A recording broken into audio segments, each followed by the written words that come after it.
Ibyanditswe byera ni iki? Tukambere ibyanditswe byera ni ihumeko y'iki? Ni akanwa k'Imana.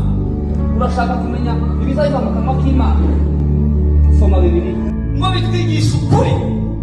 Nibyo bitwigisha. Mu yandi magambo twigishwa n'ibyanditswe. Dore uyu ni mwarimu, professeur ordinaire. Biratwigisha ukuri. Kandi uko kuri ni Yesu. Niyo Bibiliya ivuga ukuri. Ukuri ni Yesu niwe nzira n'ukuri n'ubugingo.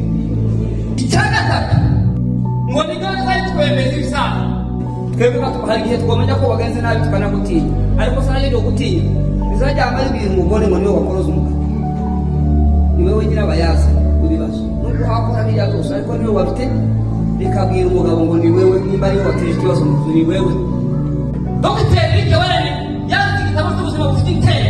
Yaravuze ngo mu bantu yemera amashobora kweza amahirwe bambere ngo bari bafite urugero rwo kwica umuntu wa mbere ngo ni Yesu Kristo ko mu buzima bwa Rwanda. Icyaka ngo biza bitunganya ibirenge byawe, bigatunganya ibitekerezo byawe, bigatunganya umugambi. Bituma dukora imirimo myiza. Bakavuga ngo neza imbuto mu wanjye, ariko ngo baturage idiyeri ntabwo imbuto avoka izijyamo, avoka zaziribwa n'abatura. Imbuto zawe zigomba kuribwa